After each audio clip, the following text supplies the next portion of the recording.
Kasus Dewa Kipas, yaitu Pak Dadang nama aslinya ya. Dia pecatur yang ikutan di pertandingan informal di chess.com. Dia itu meluncur bagai meteor itu, menang, elo ratingnya tinggi dalam tempo singkat. Kemudian dia mengalahkan seseorang yang punya reputasi di dunia catur. Habis itu dia dituduh curang, kemudian akunnya ditutup. Serta merta rakyat marah. Ini jagoan kita dizolimi. Wah, udah dibully itu semua itu. Jadi ada asumsi bahwa Pak Dadang ini dizolimi karena menangan terus mengalahkan orang kulit putih yang hebat. Mereka tidak terima, sehingga mengambil langkah singkat di ban itu akunnya Pak Dadang alias Dewa Kipas. Tapi bagaimana sebenarnya nih rakyatnya, jenis rakyat yang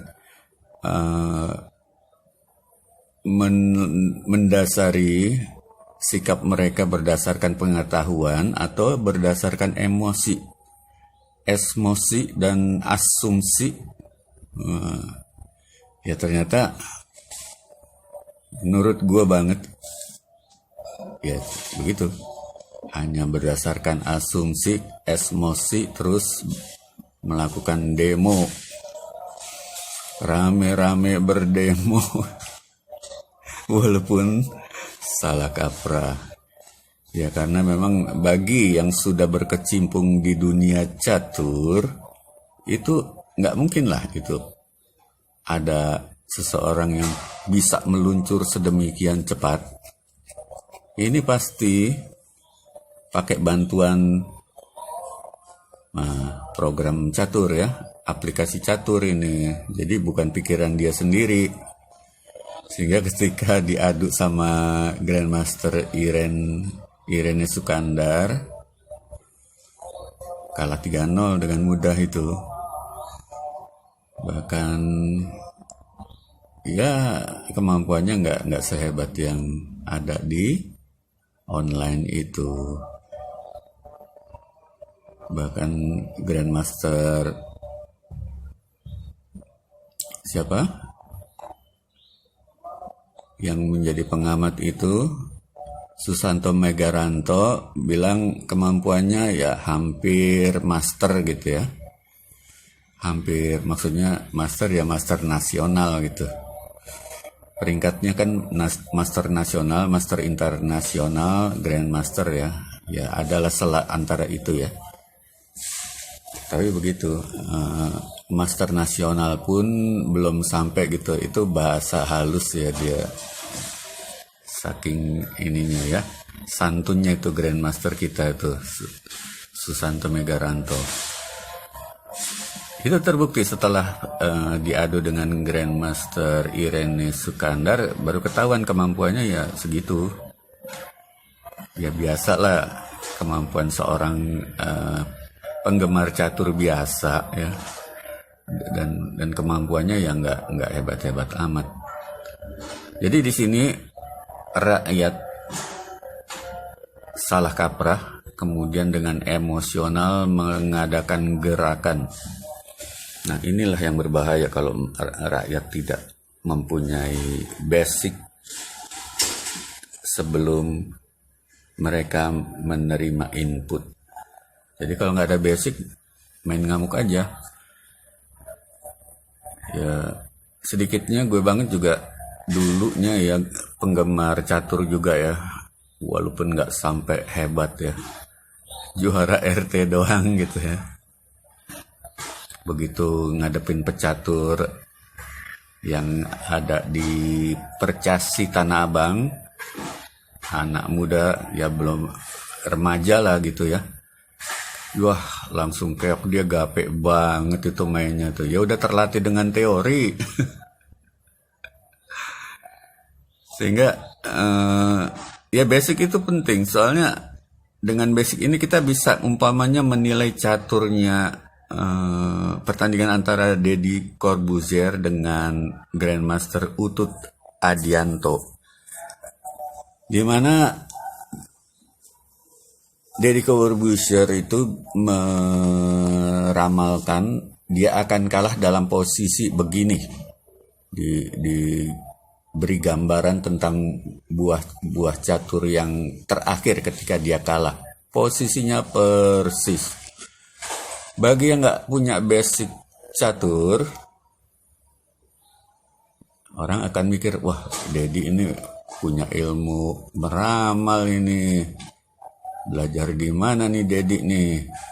Kok bisa tepat ya? Kalah dong itu yang peramal-peramal yang kita kenal sekarang ini. Mereka banyak meleset, kok Deddy-nya bisa tepat gitu ya. Bagi yang nggak tahu catur ya begitu. Tapi kalau yang udah sedikit banyak menggeluti catur, ya itu bisa diduga lah itu. Artinya catur itu ada unsur eksaknya. Kalau langkah tertentu itu pasti dijawab dengan langkah yang itu pula. Khususnya bagi lawan yang setara Grandmaster Utut Adianto udah pasti itu. Ketika dia mengorbankan kudanya ya, itu pasti itu menterinya maju itu. Deddy itu pura-pura nggak tahu, tapi dalam planningnya emang begitu yang direncanakan oleh Deddy. Gua majuin tuh pion H2 ke H3 dengan maksud mengusir kuda. Nah nanti kan dia akan mengorbankan kudanya itu, otomatis ya Grandmaster pasti tahu sela-sela begitu udah di luar kepala itu. Nah akhirnya Utut Adianto karena sudah pakar ya tentu saja dikasih itu kudanya secara gratis. Tapi akhirnya kan menterinya maju. Nah kalau udah maju itu raja tidak punya banyak kesempatan atau step-step untuk lari kecuali ya udah kekurung, dan hasil akhir ya pasti begitu. Itu ramalan berdasarkan ilmu pengetahuan. Tapi kalau lawannya nggak sehebat Utut Adianto ya nggak begitulah. Dia umpamanya kudanya diusir ya lari lah kalau nggak sepinter Utut Adianto. Nah ini jadi di atas kertas kita bisa memahami bahwa Deddy Corbuzier itu bukannya meramal, tapi memprediksi berdasarkan riset. Sehingga kekalahan dia itu persis dengan yang diramalkan dia sebelum pertandingan. Dan ada satu hal lagi ya, ini bagi yang udah sedikit banyak tahu catur ya. Itu Utut Adianto kok gitu-gitu amat sih. Mau ngelangkah pakai mikir. Grandmaster kok pakai mikir. Langkah-langkah pertama itu Roy Lopez itu. Pembukaan Roy Lopez itu kan udah di luar kepala lah itu. Tapi dia belagak mikir. Ini antara dua nih. Antara dia memang ingin membuat situasi dramatis atau lebih seru gitu ya Pak.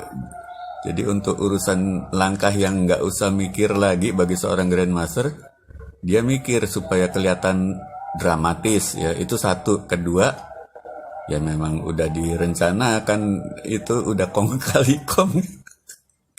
Deddy Corbuzier dan Utut Adianto udah kong kali kong dari awal gitu. Tapi apapun ini cuma hiburan ya, lucu-lucuan ya. Kedua kemungkinan itu yaitu prediksi berdasarkan riset Atau emang kong kali kong itu sama-sama, ya sama-sama menghibur lah. Yang penting nggak di sini nggak ada unsur kriminal.